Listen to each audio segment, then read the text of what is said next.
We are here to talk about the biggest night in music. Oh no, wait a minute, it's movies. We're here to talk about the Oscars. This is As We Proceed. My name is Feliciano Segundo, and standing over here is the Aquaman to my Batman.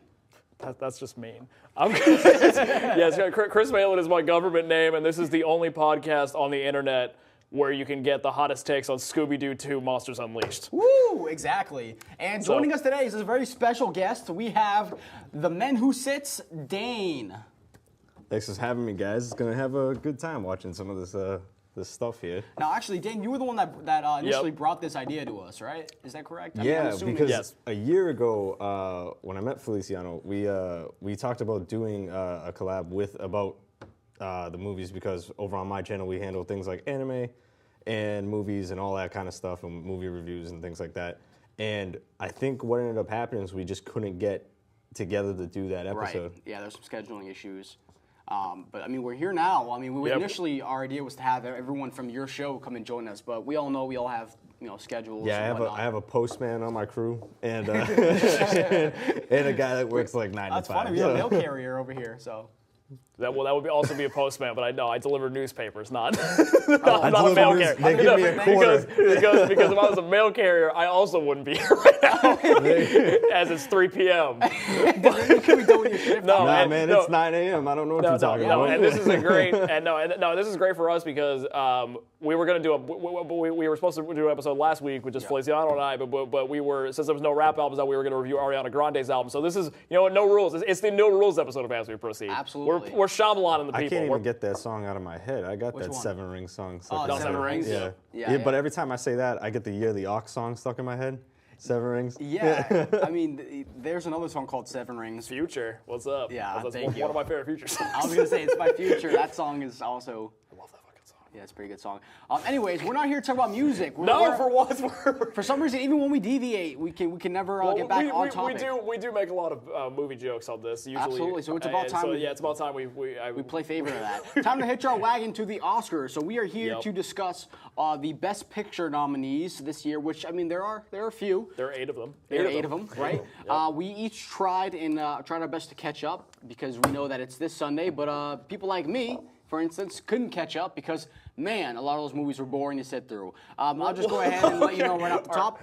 Could not make it through past the first 15 minutes of The Favorite. Incredibly boring movie. I skipped The Favorite. Oh, he skipped The Favorite. Yeah. Look at that. I skipped it. You saw The Favorite. I've seen all 8 of them. You saw all 8 of them? How many did you see? 7. 7? All right, I saw 4. So 4 plus the first 15 minutes. Well, you had only seen 2 as of last Tuesday. Still counts. And I was like, thoughts and prayers, pal. You're not making it through those 6. Like, that's not happening. I literally sat down to be like, all right, I got 9 days. There's 9 movies. No, there's 8 movies. I can get through this. Like, and then I just sat down and did it, even though I'm like binge watching anime and all that stuff. I was like, I gotta watch a 2-hour movie tonight. Plus, I went to go see Alita: Battle Angel. How was that? The best. Really? I gotta go see it. Anybody that hates it, fight me. At me, bro. Okay, let's go. What about someone who thought it was just okay? We can talk. Okay. Well, and we will talk. Personally, I thought that out of all 6 movies, I was only going to be able to get to the ones that were available, like Roma, which is on Netflix, but it ended up being one of the ones that I missed. Because that's just bizarre. Can we start with Roma? Because of course, if you let us, go ahead. Because I didn't see it. So go that's for the it. main one I finished last night, and my ass is over like on putlocker.com, and I'm just like, I can't find Roma anywhere, and it's on Netflix. You didn't know that? No, because that was. I mean. I'm stunned that that's the one you missed because it was literally the easiest one to watch. Because I was just like, there were more important and you interesting didn't ones. miss anything, is what I'll put. Okay, cool. It's Roma is an artist film. Just from my background, it's like knowing that this, I don't know who directed it. Like I didn't I didn't do a lot of the research on the back of it. I just go into films. I watch them first as a fan, and then I watch them as a critic. It's just like that film could have been 45 minutes long and up for best independent film or best short film. This film did not need to be 2 hours long. It's a lot of static shots of people cleaning, dog shit, picking up dog shit, a lot of flaccid penis. And it's penis aerobics. Yeah, you got some martial arts with full frontal nudity, which is one of the funniest fucking scenes I've ever seen in a movie that was supposed to be serious. Blew my mind. He blew my mind because I was just like, this is based in the 1970s in Mexico, and this dude brought out Japanese languages halfway Well, through. He was like, "Thank you." It came out of nowhere, too. Yeah. It was literally a scene where, so the movie is about a maid who works for a rich family. Basically, the maid becomes pregnant. Blah, blah, blah. Hijinks ensue. No, hijinks ensue. If you I want me to guess. ruin the There's movie, a whole scoop- she no, loses don't. the baby, and then she saves the maid. Then she I saves didn't want you to do then that. she I saves the wanted to- children I wanted to see eventually. the- I wanted to see the entire movie. But she loses her baby, but she doesn't lose her maternal instincts. All right, thank you. She saves kids from drowning. I appreciate that. I mean, I was And hoping they you do were that gonna in like a 30-second timeline. Yes, that correct. makes no but, sense. All right, so the best part, and I know this is gonna be a huge shocker for a dramatic movie, but you'll never guess the baby's father. He bolts. He won't acknowledge the Oh yeah, children. he gone. But it's great yeah. because the child, and this is the scene where the kid is, this is the they don't show the sex scene, but basically the kid is conceived in this moment. It goes from a date, they ditch like her friend. There's a double date at a movie theater, and then it cuts to them like at a party. Then all of a sudden they're in a hotel room. And this guy's just naked doing karate with the shower rod. Awesome. It comes out of nowhere, and he was like, I'm like, dude, this is ridiculous. This sounds amazing. I don't know what you guys are No, talking about. it is the slowest movie. It's one of the worst movies I've ever slow, seen. man. I fucking hated it. It's Yeah. it's just pure Alfonso Cuarón's like, guys, look at me. I'm a deep filmmaker. It's a weird flex, I'm bro. saying, It's like it's just straight up like, look at how good I am at filmmaking. Correct. And it's just it's a like shame. it's like you want a slow pan through everything in the room. Yeah. Every time we enter a room. it's literally like, do you want a tracking shot the entire time?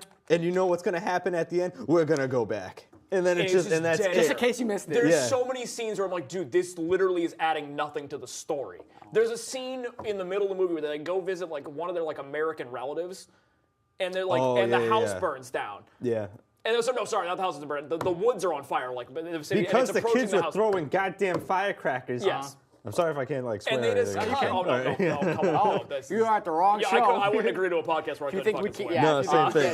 It's the same thing for me. That's what they have to put us on at midnight on a local access because we're too hot for the afternoon. All right, so I'm assuming Roma, not a big fan, either of you guys? Worst, honestly, Nah, I'll give it a 3. it's not my movie. It's just not for me. Is it worth- It was one of the most insufferable views of not just of this year I've ever watched. Yeah, it's in my top 3 of like worst films that I have Really? to watch. Yeah, I'll give it this. Like ever? Ever. There's Oh 3. my God. I honestly, I understand. can't disagree with that. I understand that it's a artistic film. It's very, very, very good when it comes to its cinematic style and editing and sound and all that stuff, and it's great. But it is a 45-minute film at best. I literally did this. I'm sitting on my laptop and I can scroll through it. I've missed nothing because I can scroll through it to the best parts. I and that's it. started to not a good pretend I was sign. in a theater and I couldn't pause it. I was like, oh, well, I gotta go to the bathroom. I was like hoping someone would call me or something so I could like walk away and pretend like I wasn't watching it. It was my Netflix shit out. Like it did the like, sorry, this title isn't available thing with like 40 minutes left. Did it show up? It took me a week to go back and finish it because I was just like, nope, I don't care. Yeah, and you're not also the sitting there. acting. Okay, you know. So most of the actors, the lead actors, has never acted before. You know, sometimes you'll watch a movie and be like, wow, that person never acted before. Oh God, could I tell she had never acted before? Yeah, the they acting, all- particularly, and obviously, this is since you are a Spanish speaker, I've heard several people that are native Spanish speakers say like, yo, if you know Spanish, like you can tell like how forced the acting was. I mean, personally, I didn't know, But that there was dude no dropped language that dude dropped the guy. I got the gozaimasu right off the fucking bat. Like he dropped a Japanese word. Like he spoke it his entire life, and I was just like, I was like, what am I watching? Yeah, that guy's a tremendous actor, apparently. Yeah, But he wasn't of Japanese descent, right? no, he's Mexican. He straight up no. he straight up just was. But- He was just like they would teach. it's I don't so understand this part either because like this has a lot of historical features in it too. So they're training the U.S. military is training Mexican soldiers to fight for them, which I'm guessing I don't know what. I war. have no idea. I mean, But they're training the fight, and then during they don't tell you anything about like the historical content though. So they're just like, why is there kids dying in the street? They're like, I think you figure it out. I I'm think just if like, you are I'm not going to do the research. If you grew up in Mexico or from Mexico in that time period, I'm sure this movie like has like a deep connection to you. Right. Because obviously, Yeah. in terms of like the historical historical backdrop, and then in terms of the story with the juxtaposition between like the working class people and the rich people, and obviously the whole movie's about motherhood Yeah, it's extremely well extremely done. about motherhood. And again, it's going to resonate with a lot of people. It's just a movie that I found absolutely fucking insufferable. The acting was stiff, and it was just incredibly massive. I think Karan just made this movie to look it's a look at me. Yeah, and he's it's great. that, and it's like a kind of it just shouldn't be in this category. It just shouldn't be. Well, let's move on to another film here. Green Book. What do you guys saw Green Book? Yeah. What do we think of Green Book? It was pleasant. Green Book is a story that we've heard 1,000 times before, told in a new fashion. Okay. It is a story about a white and black dude trying to get along during racism. It's essentially like we're not so different after all kind of film. The only thing they did differently this time was like, let's throw the Italians in there and see what happens. Right. And then we were like, okay. And they almost kind of flipped the role reversal, I feel like, because you had the working class white man and then Which the was more my favorite affluent part. black guy, which I thought was interesting to kind of change the dynamic up a little bit. I laughed a lot during that movie too. Very funny movie, very funny. Great actors. The dude that was in Alita Battle Angel. You're talking about Mahershala Ali, right. Is so good. Very talented. He's tremendous. Just the way that it's because of the way he talks. Like he is such a smooth talker, man. And he's like, and I'm sitting there just like, I loved everything about the film because it's your classic life movie that I just love, like a lot of the comedy, just a lot of the point he got across to it. Like, what do you mean? How Mahershala Ali is like, I know what I'm doing, but he's not going to tell you until he's ready. Mm-hmm. And the dude, the white dude in the film, the Italian, Viggo Mortensen, yeah, he's like, he's just there. He's like, I'm here to make a dime. Yep. You know, I'm here to make a dime, and just like the rest of us, I will. I'm like, if that was me, I'm like, yeah, I might as well do it because I need to make the money. You know, like it's just kind of it was a perfect film to do that. I love when he pulls out the gun at the end of the film, just like straight up, just like. He's just like, I didn't thought you didn't have a gun. He's like, I always have a gun, man. But nope, he was packing the whole time. What did you guys think of that little pebble, the one that he stole, but like wasn't willing to admit that he stole? That was pretty. I love that symbolism. I feel like that was what that was straight up. Incredible. Well, I mean, the thing, I think the main reason Green Book worked is because, like, it obviously it touched on deeper things, but it really works as a buddy movie because you believe the relationship between them, which is essential. I mean, it sounds simple, but like chemistry. There are plenty of times where buddy movies have just completely backfired. Like, if you don't have the chemistry, like if you don't believe the relationship, the shit's not going to work. Yeah. And their rapport is tremendous from start to finish, and the way the relationship progresses, it's predictable, but it works. It works every step of the way. It's predictable, but I love how at the end of the film you're expecting this outrage still, where Mahershala Ali walks into the home. He gets denied by Irwin from The Sweet Life of Zack and Cody. It's really weird. It was just so cool to just see, like, because I'll tell you straight up, the Italian family mentality in that is so right. It's so spot on. Oh, do you have some Italian in you? I do. I'm so you know exactly if that was accurate or not. It's not like I come from like from Chelsea, so I'm like I know like that whole mentality, and then I know like Italian. I'm Italian, Armenian, things like that. So I know like family from both ends. Like I understand the entire thing, and that's what I liked about this film is that everybody was a family in this whole thing. It doesn't matter because what it was trying to get to, like that scene where he just talks about how he's just like, I don't even fit in with my own race. How am I gonna fit in? That was probably one of my favorite scenes in the movie. Yeah, the one where he's in the rain. Yeah, he just walks out of the car. It was right. passionate and delivered correctly. It was so well. I think his words were, if I'm not white enough, and if I'm not black enough, and if I'm not man enough, then what am I? Yeah, exactly.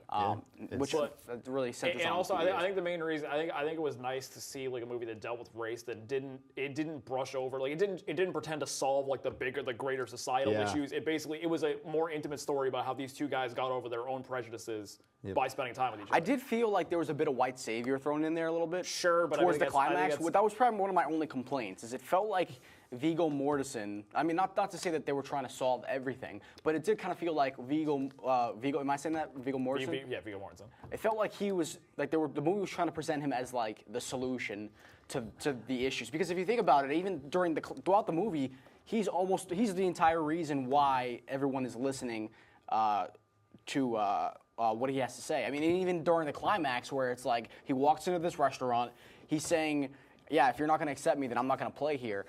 which I thought was great. But then the movie tries to make you believe that he's giving up all of his.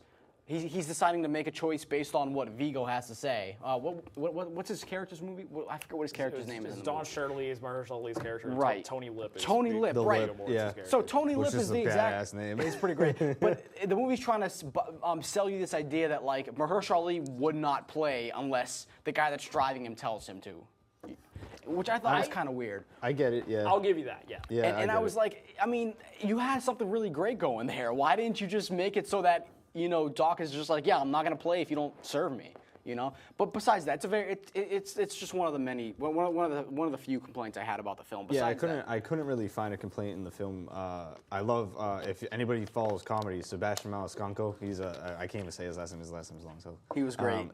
Who's a comedian. I think this is his acting debut, maybe. I've seen him in something. I'm not sure. I've seen him in something. But he was great in it. He was a small role, great. Yep. But the last thing I really have to say about the film is that like we talked about is like it's not, this film kind of transcended not just about racism, not just about white, black. Oh, classism. I think it has to deal with, if you have, why I said it has like a new twist on things like that is because I think it has, if you are dealing with a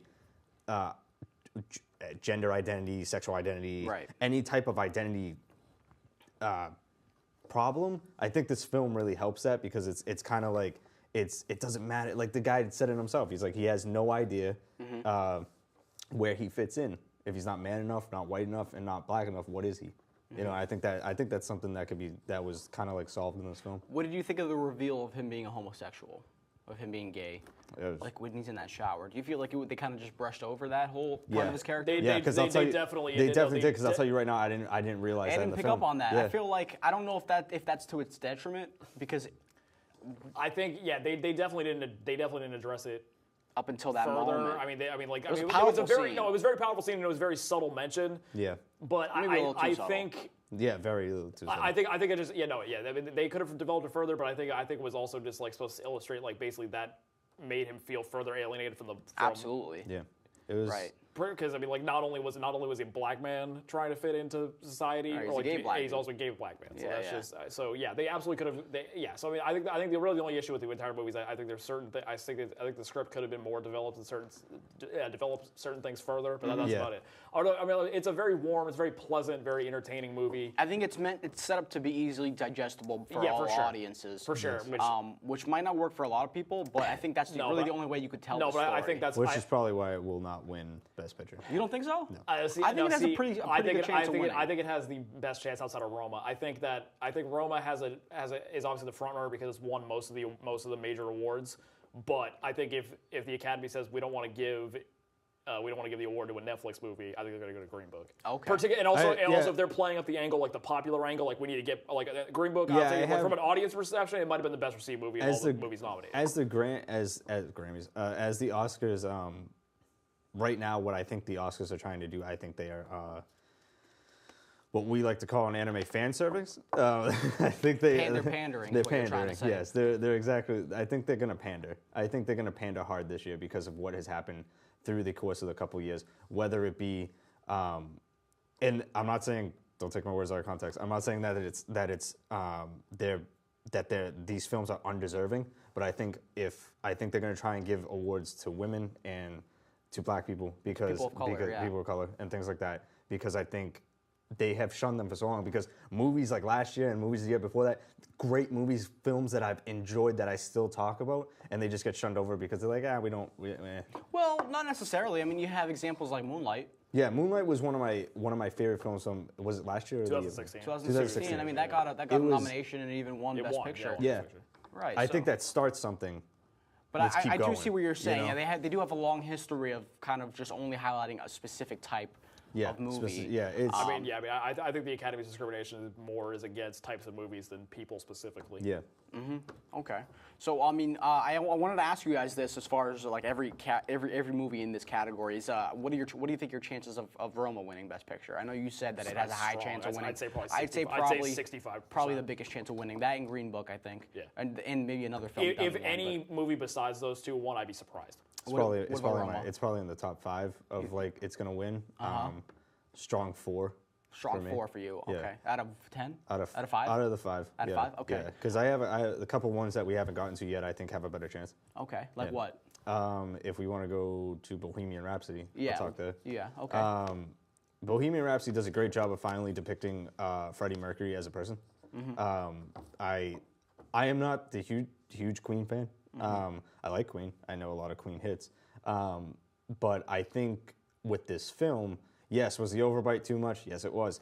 But it was a so little funny. It was a little much. He was like a Family Guy caricature. How long do you think they took to make those teeth? Dude, I took a little bit. how long do you think Rami Malek had to sit there while they put those teeth in? Yeah, dude, he had to probably breathe through his nose like the entire time. Oh man, it must have been so painful. He was probably when they were probably fitting those things initially. He was probably in there for like 12 My hours. man was salivating the fuck out of that. The thing is, you can learn a lot from because I love music documentaries. I love music. That's why when like the NWA movie, that wasn't even like nominated or anything like that. That really messed me up. This just sounds like a white dude just trying to make sure that like. No, that's fine. No, say whatever you. This basically the NWA movie. One of my favorite rap groups of all time. Puts in a perfect depiction of like what a music documentary is about, with also telling a great story. Exactly. There's that movie's so great, and I think with Bohemian Rhapsody, we're going a little bit different. We got a dude who's where's he from? I mean, he was Pakistan. Rami Malek is from. No, I know where. Yeah, he's Rami talking about Malek. Freddie Mercury. I think Freddie he's Pakistan. Mercury, he's from. I know he's from the Middle East somewhere. Which Yeah, I think he's around my parts. India. Was it No, India? no, or no. was it- It was like an Indian territory in an African country. Right. Yeah. Okay. But I don't remember. Of course, I don't remember where it was. Yeah, he basically he portrays that family culture very, very well. And then the thing is going to my favorite scene of that movie is when he's talking to the love of his life, the girl, and she knows she has something that he needs to say, and he goes, "You're gay," and he goes, "No, I'm bi," and Right. then he goes, "No, you're gay." That is the biggest depiction about Freddie Mercury that is in total false. Oh, it's a misconception. Yes, Really? and they finally kind of like brought it out. Freddie Mercury Freddie Mercury isn't just gay; he's everything. He's what I think he coined the term trisexual. He'll do anything or try anything, and I think that was a good point in the film where they were like, see how fast people wanted to shove him as gay, and I think that was really, really well done. And then he just kind of falls into that whole entire trapment of that. I thought it was a well-made film. The Queen stuff was really good. I do like that they didn't spend like 40 minutes just on Bohemian Rhapsody. That would have been really annoying. I felt like. I think this was a great character study. Yeah, like you definitely. said. It was very, very well done, and it was the way that they portrayed Freddie as a queen, as a drama queen, as just like that's such a prima donna. Yeah, like exactly to the point. He knew what he wanted and he got it done though. Right. Like when that whole thing when they're like Bohemian Rhapsody is the hit, that's the single, and they're like it's a 6-minute song. I'm like. I'm sitting here in the back. I'm like, Tool had like 9 6-minute songs. All right, but it's just like I'll say I do laugh when people say like, well, Bohemian Rhapsody is really long. Like, dude, it's like 5.5 minutes. It's not even that long. It's one of the easiest songs that everybody across the nation, across the world, can sing along to. But you have to remember at the it was time. also the 70s, and you gotta realize within the context of the time. 5.5 minutes. No, you're right. I mean, like I'm laughing at a 5.5 minute song now, but like 5.5 minute songs were not like. Oh that yeah, long. totally. For a single at least. Might as well been a like three-act Led play. Zeppelin had long ass songs, but they weren't releasing them as singles at that point in time. Well, they cut them down. Yeah, exactly. Yep. So I mean, I thought that was funny. Did you guys notice that the producer or whatever that was Mike Myers? Myers, I didn't know that until I did know yeah. I was like, that's insane. Yeah, I knew it going in because they like showed it as a tabloid. Yeah, but I was just like, but that entire scene is great.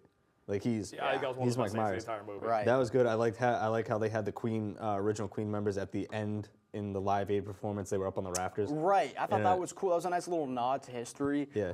What about you? What do you think, I Chris? thought the movie was like just okay. I mean, I thought that it was. I mean, I think there were certain things. I mean, like I'm not going to be the person like because obviously I don't really know a lot about Queen's history, so like I didn't know a lot about that going in. I actually read out a lot about it, and obviously like I'm not going to depict the inaccuracies because I like whatever. Like I think as long as you tell a compelling, like I'm not. It's not a documentary. Like I know they're going to take liberties with things. I will say, how that being said.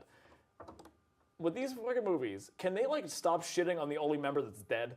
They made Freddie Mercury look way worse than anybody else in the band. Like, Brian May looks like a level-headed, like, he's like, guys. Yeah, and that's totally wrong. Brian May is an asshole. Yeah, no, he's like, guys. Like, but he's like, in every scene, he's like the peacekeeper. He's like, guys, can't we all just get along? Yeah. Like Freddie's like a drug bender. He's like, Fred, you're out of control. Yeah. Like, Fred, we can't break the band up. Yeah. Now, mind you, Queen never actually broke up. That was also patently false, but that's funny. Queen just took like a hiatus. Right. Yeah, they took a very short hiatus, and like Freddie Mercury Queen was still like active when Freddie Mercury made those solo If anything, albums. I think the other members put out solo albums before he put out his, right? Basically, the whole so. second half of the movie, when it goes to like Fred's like downfall, was like very like generic. Like it was like a sanitized version of like the rise and fall shit you see in a normal like rock biopic. Absolutely. I think that shit really, a lot of that shit like did not work. Yeah. They made it look like Freddie Mercury like got AIDS because he was on drugs. Which was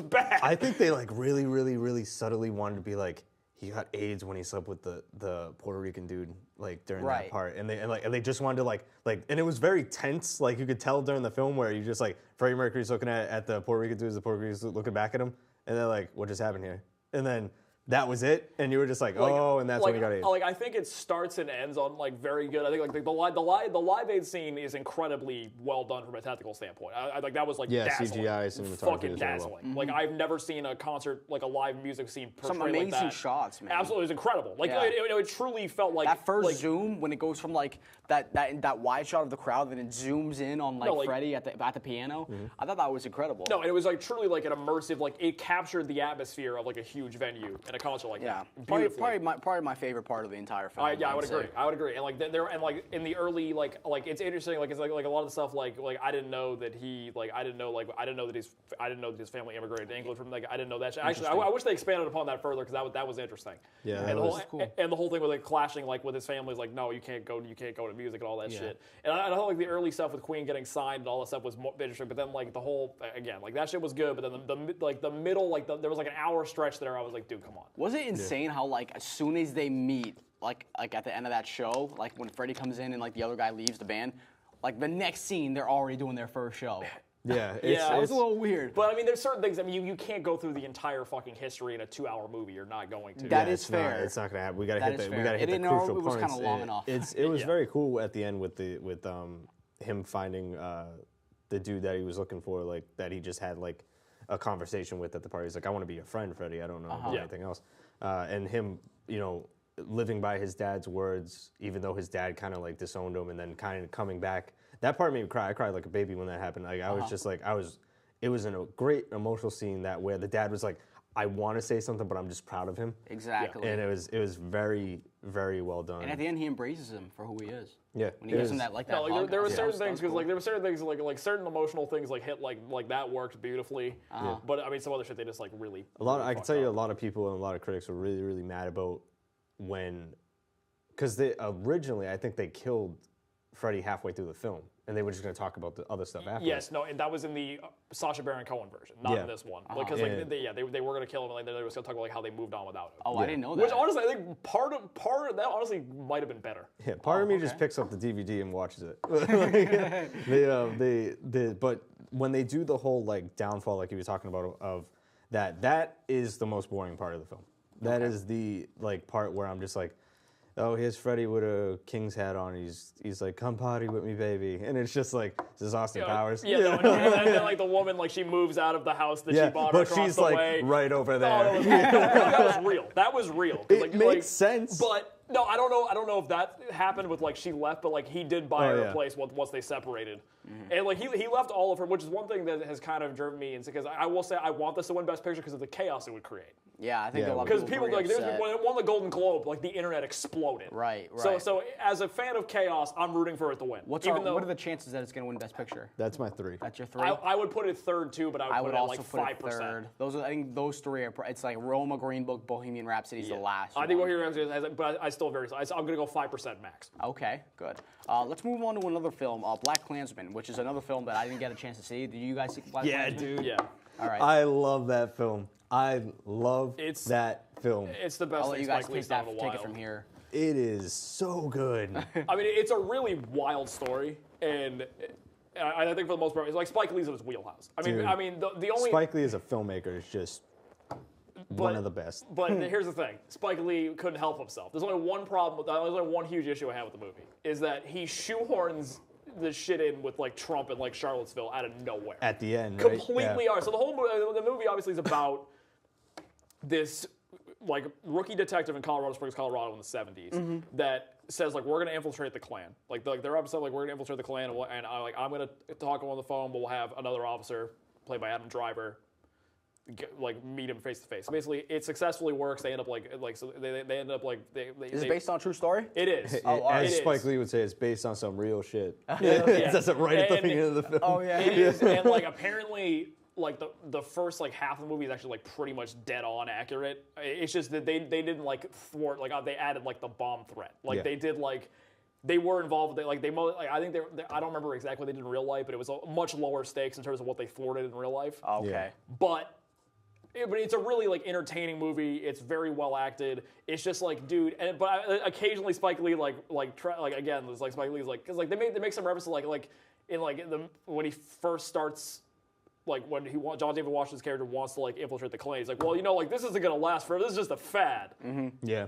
And I'm like, dude, Spike, really, dude, like we no would shit. never let some like, crazy white person run the country, and we're all sitting there this like, would all never right. happen in America. I'm like, Spike, really, man? Yeah, get like, a little wink to the camera. Yeah, no, exactly. And I was waiting for the break of the fourth wall. I was just like, here it comes.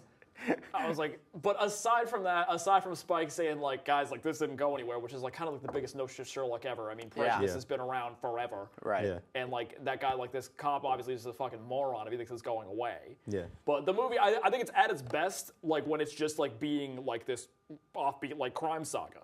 Like I think it really works as that, but when it tries to go like super like modern, tries to be topical, it doesn't. Social commentary. Yes, because it doesn't feel. The thing is, it doesn't feel organic. That's the thing. Spike's just like, hey, it didn't go anywhere. Like that's the whole thing. Which is like, I kind of like, all right, dude. Yeah, it's got such a classic feel to it too, because it's just such a. It's based in the 70s, right? Yep. And then it's like an old school police procedural. Yeah, I it's enjoy like that style. if this went like Spike Lee could have went a total different way, where like Adam Driver and Washington's character were like buddy. They could have been a buddy cop duo, but like it's such a. One, I'm like such a defender of Adam Driver because everybody hates Adam Driver. He was so fucking good in this. And he's I think he's very up and down as an actor, but he was tremendous. He's probably like of the modern era. He's like one of my favorite people to watch. And it's such a. I actually don't know.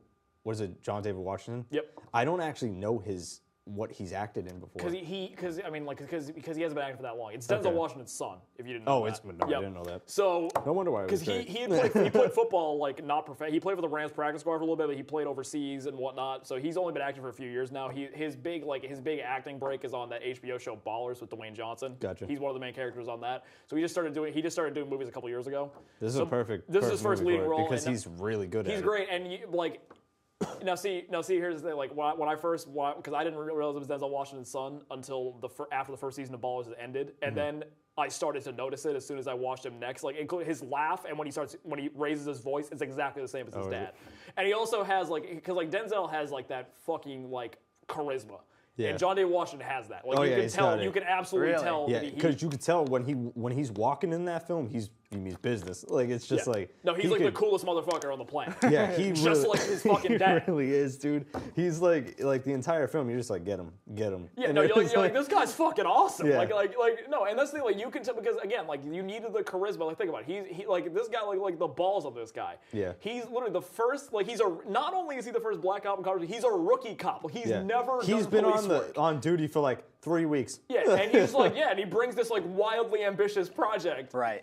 And he's like I'm gonna call the KKK, and we're gonna get stuff done. And the what is it? The dudes up top are like, what are you doing? What are you doing? We can't just do that. And then he basically like slowly convinced them. It's like, I got this. Don't worry about it. Right. And it's incredibly believable because that's just John David Washington is such a magnetic performer. Yeah, it's such a the way that they use each other's voices in the film because like John David Washington never meets them except for when he is John David Washington, not what is it? Ron Stallworth's yeah, character's name. Because the way he says it, you could guess that he was straight out of like Texas. He's like, my name's Ron Stallworth, and you're just like, all right, did not expect it to come out of this guy's face, and it's real. Driver good. does a really good job because his character's Jewish, so basically he's like the same thing as everybody else. Like he's like, dude, like this rookie's coming in here, like he's not going to tell me what he's doing. But then eventually he slowly becomes like repulsed by the Klan, and then he becomes just as committed along the way. It was really cool. It's there to watch that progression, and I will say the main Klan, he's not the head of the Klan, like the.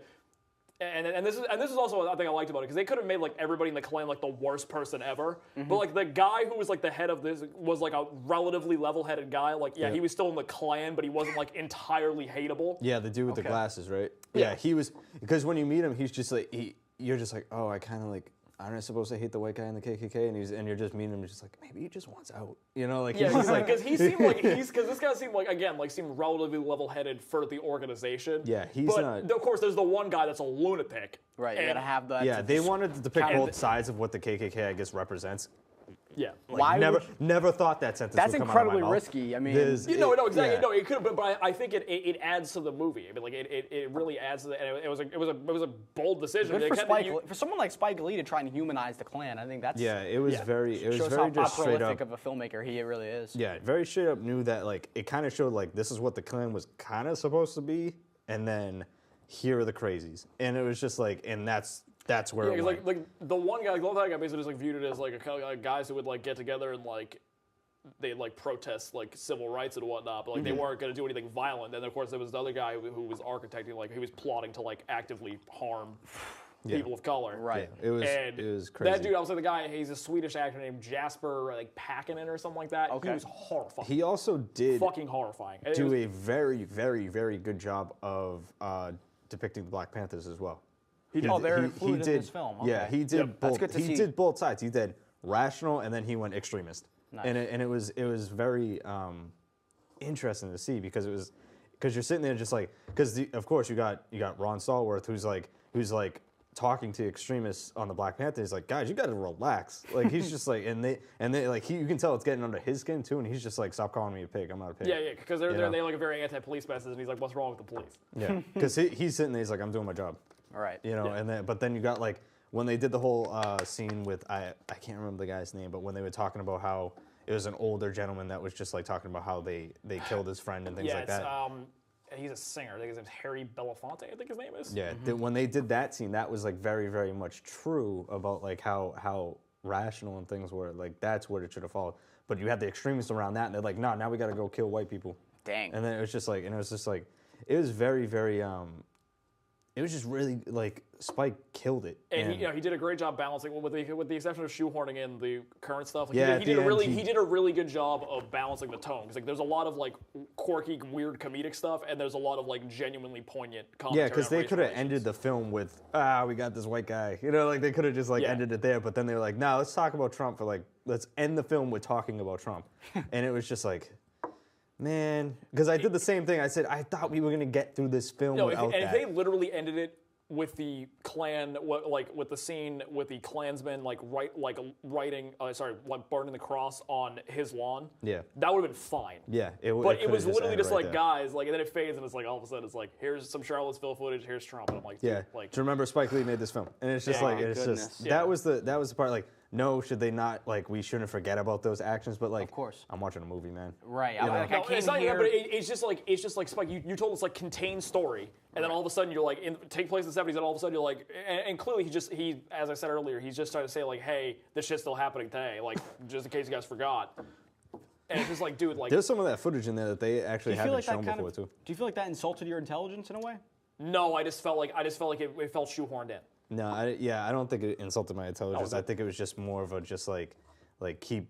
I was told in high school by one of my favorite teachers, Mr. A. He goes, you have to continue to educate yourself or outside of here, because everything in the world matters. It doesn't just matter to you. You know, if the Houston Texans, who are my favorite football team, lose in the thing, that doesn't just pertain to me. It pertains to the entire Houston Texans locker room. But it's just like anybody that, like, if you try to look at the entire, if you're just concerned about just your community or something like that, you're missing out on everything else. How does that relate to the film? If you when they put all the stuff at the end of the film, I think that was more of just like, you need to remember that this is still going on. Yeah. Oh, It's just like, see what you you're have saying. to- there you was a have to- point. It just didn't. It just felt kind We of can't odd. go past looking past all of like this neo-Nazi, new Nazi crap. As if it was something distant in the past, like it doesn't matter It anymore. happened like No, it 2 just- years ago. It's like that girl lost her life in the Charlottesville. Is it Charlottesville? It was Charlottesville. Yeah, and Yeah, it's, and like the movie ends with like they say like they show her picture and say like in memory of. Okay. I don't remember. they her also name, of course. show the guy that Topher Grace played. David Duke, who was a prolific leader of the Klan. And I was like, this dude's still alive. And Oh yeah, no, he ran for he's still governor of alive, Louisiana yeah, in the 90s. and they show him talking about Trump, and it's like watching Satan give a pep talk, and it's just kind of very much like it is scary, but at the same time it's like we're trying. I think people are trying to do what they can in the political world right now, but we live in a world where people vote for Trump. Right. That's it. Yeah, no, and again, like it was clearly meant as a reminder that this shit's still going on, and like these people Trump is like essentially given a voice to these people that were kind of in like basically in the bowels of society for years. I get that. Yeah. It just felt really tacked on at the end of the fucking movie. That was my problem with it. Yeah, Like, because it stems I understand. way past Trump too. I understand the intent. No, exactly. Let's move on to a film that I also didn't see besides the first 15 minutes, and that was The Favorite. Really quick. So I was the one who saw it. I can't really say anything I'm about out because I'm done with the English old school Victorian era. Victorian era No, see, I films. I fucking hate period pieces, and the favorite when I saw the trailer for it, I'm like, all right, well, like this looks like it's gonna be like an off-kilter movie, and it was. I thought it was awesome. I did not expect to like it at all. Yeah. Can you give us a little bit about what it's about? All right, so basically it takes place in Victorian era England. There's a war going on with France at the time, and basically the Queen Anne is like disabled pretty much. Like she basically is like bedridden half the time. Like she's really ill. So basically, to be in favor of the Queen is basically like you be your top advisor. So basically, it's a woman played by Rachel Weisz. I don't remember her fucking name, of course. It's basically she runs makes all the political decisions. She essentially runs the Congress on behalf of the Queen. And then all of a sudden, her cousin, who Is that played by Emma Stone? played by Emma Stone, had been like living in squalor, and she shows up saying like, "Can I get a job?" So basically, she wins favor with the Queen, and then basically becomes like a friggin' chess match between who can be in favor of the Queen. And the movie. Again, this is a movie that it's funny that Bohemian Rhapsody got shat on for wildly distorted history. This movie also wildly distorts history. Oh, really? These are real people, and there was like a real rivalry, but like there's like things that were not even close to being real that happened in it. So tell me about. But the thing is, it has a really like sick sense of humor. Which again I did I not can get expect. that from the trailer. It's kind of like basically kind of like if you put like if Mean Girls took place in like 17th century England, like Emma Stone hits a dude in the balls that likes her. There's a scene like this guy comes into her room and says like, wait, are you trying to rape me or something? He's like, are you trying to rape me or something? Like swoon over me or something. He's like, well, I'm a gentleman. He's like, so rape then? Oh my God! It has an incredibly dark sense. It's not like this isn't. I wrote in a review of it. I'm like, this isn't your dad's period piece, because the movie it just kind of spits in the face of like the stuffiness that you usually get. Like, these people they're maniacal. They're plotting against you the entire fucking movie. Like Nicholas Hoult, who plays Beast in the new X-Men movies, he plays like the head of the Congress, and he's like trying to manipulate Emma Stone's character into like working against her cousin, and it's just like this friggin' cat and mouse game for 2 hours. Eventually, it goes like the last half an hour. Once Rachel Weisz and Emma Stone's character get separated, this isn't a spoiler. Like nobody dies, but like they get separated. The story separates them. Okay. And the movie kind of loses momentum, and then the director's tries to go full art house. Remember, he's like, I'm an art house director. But for the first 90 minutes, I'm like, this is awesome. It's really funny. It's really fucking weird. Nice. And the acting is brilliant. Absolutely fucking brilliant. Emma Stone would get, if I had a vote for Best Supporting Actress, I would vote for her. She was fucking incredible. You think she Rachel deserves Weisz Best is Supporting incredible. Actress? Yeah, I mean, Okay, Emma Stone, I don't think she gets taken seriously as an actress. I really don't. I mean, I'd agree with that. because she's so fucking talented and versatile. I mean, I think she can do comedy and draw. It's incredibly difficult to pull off both effortlessly. I think she can do everything. I think pretty much anything you throw at her, she can do. What would you say are the chances of that winning? 0%. 0%. All right. Yeah. It's a wanna get that out fucking of weird movie. Also, it also deals with like there's a lot of there's multiple lesbian sex scenes. Okay. Which again is not going to be very palatable to the people. So again, if they're rolling with the angle, and it was not like well advertised, like it was not like it was like again, if you like read the plot, sure, you'd be aware of it. But if you're like if you're like some 75-year-old person who read a review, you're walking out. I've heard so many stories of people like literally walking out. No, like there's literally a scene like where Rachel Weisz and Queen Anne, played by Olivia Colman, are talking.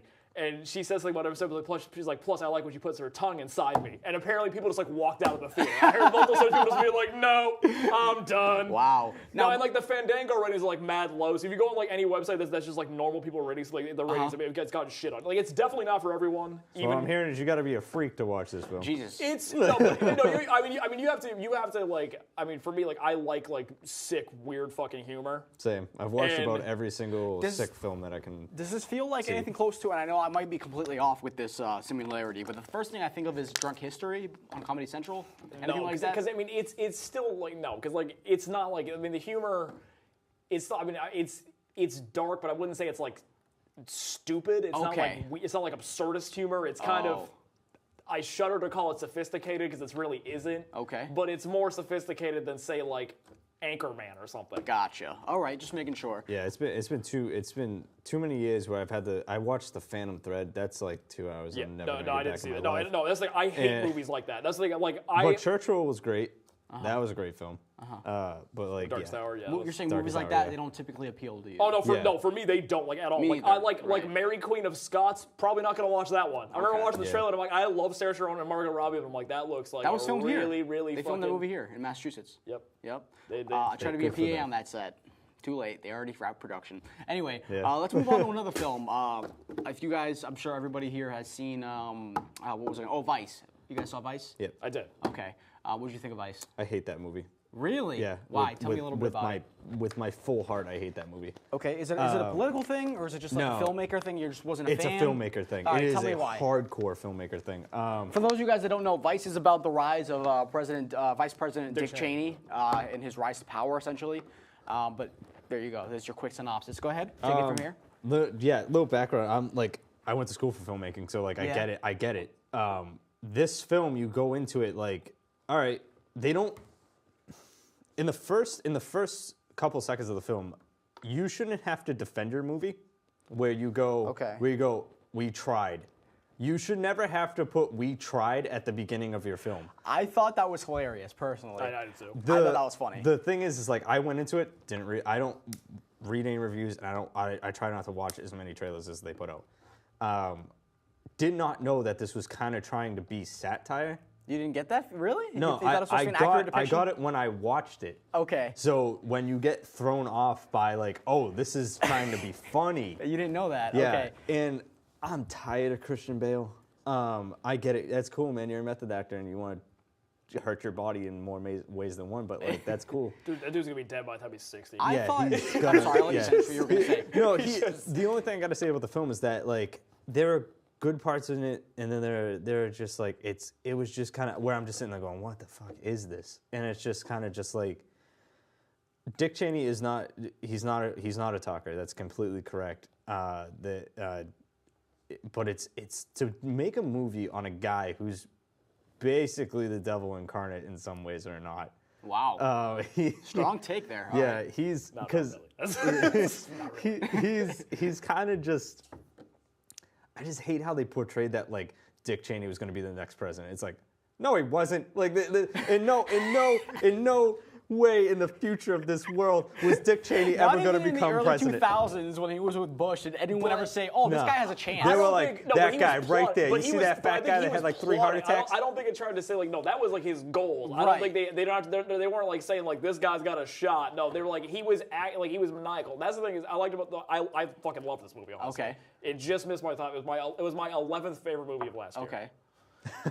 Yes, I know that. Did you get that it was satire? Because I mean, this is Yeah, Adam I mean, McKay. I for a lot of got people. it in the film. Sure, but like the thing is, I think while it was satirical at points, I think it was mostly. The movie is beautiful at painting a portrait of just this fucking psychopath, and just how like he was essentially like, I mean, like look at the beginning of the movie. Like he was basically like he was destined for a life of like hard partying and like just like working like I don't in think the trades. I don't think he's a psychopath. I just think he's fucking stupid. Right. I think because they basically like they put it early in the movie. They basically say like he essentially got like pushed into this life, and then he kind of fell in love with it. He kind of fell in love with the constantly seeking power. Right. And just trying to like work his way slowly up the ladder and basically force his ideas onto people. He's a leech. He's a leech, but also it also did a great job of portraying because people seem to like romanticize the Bush era in this day and age, which I think is ridiculous. It's understandable. Yeah. I mean, look what we have No, now. but the thing is, and to me, this movie argues beautifully that you don't need to be this like blatant bigot, psychopath, like animated psychopath to be a complete sack of shit. And I thought that was my favorite part of the film. It's like they weren't necessarily trying to make you think that just because this guy wasn't set up to be a political figure, that he was going to be like come off of this as like this nice guy, you know? Because a lot of times the outsider is portrayed as like this almost like a hero. And this movie is not afraid to portray him as like the villain of the film, even though he's the protagonist of the movie. But also because I think there's confusion because like people if you just mention like Dick Cheney to someone who like doesn't really follow politics that much, they're like, oh well, he was an even keeled guy, he couldn't have been that bad. Well, I mean, for people like me that don't really follow politics, it's just he's the guy that shot the quail. Yeah, he's the dude that shot the guy in the face. And shot the guy in the face. Yeah, that's all you really know about him. But like no, but like just like there's certain. And just the way, and another thing is like they talked about like how basically he was like how his policies essentially resulted in like the weaponizing of cable news and the way news is spread. Absolutely. Which is like another thing that I think it gets wildly brushed over. I didn't think so. It explains very well. I didn't think it really needed to be. I didn't think they needed to dive into detail with that very much. But I'm sorry. Go ahead. No, it explains the very intricate parts of loopholes in policies, which was very interesting. It also just kind of like my favorite part of that film is who it's told by. Oh my God! That is the M. Night Shyamalan of that film. Plot twist. Yeah. That was a plot twist. I love how it like. There are parts where I'm like, where they're like, the funny parts where it's like it ends halfway through the movie. Like this is where it should have ended, and I was like, everyone's sitting there like, yeah, you're damn right, it should have ended there. And then of course there's like parts. I do like the parts where they're like. They weren't afraid to go, we have no idea what happened here, so we're just going to make it up. Exactly. And they explain that to you. That was cool. It's kind of like, it's such a supervillain movie at the end. Yeah. Whereas like, I got the final heart, and they should have like raise him up like Darth Vader. Yeah. Like he should have raised up and be like, no. What are our chances of this movie winning Best 0%. Picture? Zero. Same here. We're almost running out of time. We got a couple more minutes left. I just want to, which sucks because I want to really get into Black Panther and A Star Is Born. What do you guys? I mean, real quick, A Star Is Born. Anyway? A Star Is Born was my favorite movie last year. Incredible film, I think. I fucking loved it. The only thing I had an issue with was I felt like they were trying to sell you on this idea that Lady Gaga, that Bradley Cooper deserves this woman. And I'm just like, no, he doesn't. He does not deserve her. He's a complete piece of garbage. This chemistry works, but they should no longer. There's no reason why they should be together. I don't like when they glorify hard drugs and alcohol in film. Like it's gonna be so sad that this drug addict and alcoholic died at the end, and people are gonna cry. It's like, how would you just shut up? Because it's just like that guy's an asshole. He chose to kill himself, so he sucks. You know, like that's just kind of like how it is. Yeah, but it's sad for Lady Gaga, but it's not also sad for him. It's very sad for him. I feel like. I mean, think about where that character's origin. Think about like. I've seen the movie, this movie too many times. But the thing is, like, I think the events of the movie, the reason I thought it was so fucking good is because I think it was the way it approached it. Because I think if you just told me like how this movie was gonna play out, like you just presented the events of the movie on a paper, I'd be like, okay, that's just like an average melodrama. That's exactly. But I thought that it was like very restrained. It felt real. That's the thing is like every step of the way, it felt real to me. And like the subtlety that went in everything, I mean, even like the eventual like tragic ending, like there was a sense of subtlety to it, and I think that's what made the emotion stick for me. Absolutely. And the acting was incredible. I mean, even goodness. like for the way the relationship blossoms, and like Gaga obviously like her character comes out of her shell and eventually like a sense of this fame and shit. Yeah. Gaga was the best part of that film. Like she's for sure. She's definitely like the best. Like she's great actress. Knows what she's doing. Cooper, great to finally see Cooper not as a hot shot, kind of just as like I was like relatable, and then it's just like, but it's just kind of, it was just very, I've seen this movie before. I've seen the musician movies where it's like drugs, alcohol, rehab, back, drugs, alcohol. It's like it was just pinpoint. Gotcha. And it was just like, so it didn't really do anything for me. It was the ending was sad. Like I'll give it that and things like that. But it's just, I think people just like it because of the big names. Right. What are the chances of this movie? Or do you have anything else to say? No. I pretty much got everything. What are the chances of this winning Best Picture? 0%. Maybe like 2. I'd say 2%. it's up there, but it's probably not going to win. See, I thought it was like a shoe-in to win a few months ago, and then once the awards started getting handed out, I'm like, it's not like winning shit. blown out of the It'll win water. Best Original Yeah. Song. Gaga has Probably. a shot of winning Best Actress, but I Maybe. don't think it's going to win. Black Panther, last one. Anyone? Black Panther is going to be the one that I think is going to win Best Film. You think it's going to win Best Film? I don't think it has a chance in hell. Me neither. I think Not at all. Marvel. I think it was like a courtesy nomination. Absolutely. This is like them, like what they did with Mac Miller after he died. They gave him like a Yeah, nomination. Pretty I think much. this is what they're no, doing. I think with it's just Black like Panther. this was a cultural phenomenon. We're trying to win people back. Exactly. That's There you exactly go. what I think this is. Cool. They're trying Like, to make up for. I think it's one of Marvel's best movies. I think it was a tremendous It was movie. a great film, but for me, it was like one of those movies that you just described, where it's like you've seen this a dozen times. Why? See, I didn't think that. Really? I didn't think that at all. Really, I the mean, entire the hero's journey. It's like It's a an playbook. origin story. It's Robert Downey Jr. if he didn't have to be stuck in the cave. Thank you very much. It's this guy already has the money, therefore I am going to be able to do everything in the origin story. But I thought the whole like political angle of it, like in terms of like this, I'm not talking like politics in terms of modern politics, but in terms of the inner like Wakanda politics and like that shit was really interesting to me, and I thought the way it played out and the acting was fucking great. The action scenes were really fucking good. Amazing, some good CGI. Yep. I mean, yeah, the fact that the cinematography was fucking really good for Choreography was on point too. It was incredible. And obviously, Killmonger was a phenomenal villain, so I think Black Panther was a. That is the part that I do disagree with. I like Killmonger. I do not think Killmonger is a great villain. What? Yeah, I think it's. Oh man, I wish we had time to talk about that. I think it's just a little bit overrated because I think people really Michael B. Jordan, great dude. No, great we're talking actor. about the character. I'm talking about the character. It's cool that but I think it is the perfect first villain. I think every superhero has a first villain that they have to face, and then it gets even deeper and it gets even harder. Oh. So I think that Killmonger was a great first person for him to face. If you it's kind of like Spider-Man. Who did Spider-Man face first? Green Goblin? Yeah, Green Goblin. Yeah. That's the first thing, and then we got all the way to Vulture, and now we're gonna probably get to the Sinister Six. You know, like I think it was that kind of deal. The reason why I think it's gonna win Best Picture because one, Stan Lee died. If you didn't put Infinity War up for Best Picture and put this up for Best Picture, that kind of says something. I could totally be wrong about this. Is it the first ever full black cast? Yep. Well, full black blockbuster. I think for superhero movie, superhero blockbuster. Yeah. So I think it has everything working in its favor to win. I mean, it was the highest grossing movie last year. Those are some. Those it was the highest grossing movie last year. If you wanted to technically like but win it could, people you back, could totally you go could your that guys' ways angle. where it could be just a nomination. But I think that if the Oscars are going to go in on it, they're going to go all the way in on it. Interesting point. I don't know, but I mean, like, they've nominated they nominated Avatar in the past. I mean, they nominated. What are we talking about? Last Airbender or just regular Airbender? No, I'm talking about James Cameron. Yeah. That movie's I don't think they're willing to put both. Get feet Out in the got water nominated yet, last year for the so. same reason. I think. I think the Oscars are at the point where they're willing to put one foot into the water. Like they're willing to give us just enough to not piss people completely off. And also, Black Panther got nominated for like nothing else in terms of major categories. It didn't get nominated for screenplay. It didn't get nominated for director. It got nominated for nothing. It was a courtesy nomination. Which I would have gave it. I would have gave it to Best Director definitely because I think the Coogler did a fucking amazing job. But again, guy. that's why I think that's the main reason I think Black Panther was so good. I definitely think it's a great job. If that doesn't win, my underdog is Black KKK Klansman. Black Klansman, yeah. Black Klansman. All right, well, thank you guys so much for joining us on this Oscar roundup here. Thank you for Dane for joining us. Let us know who you think is going to win Best Picture. What do you think of all these films that we just talked about? And make sure you go ahead and follow us on all our social media, Facebook, Instagram. We don't have a Twitter, so don't go there, but YouTube.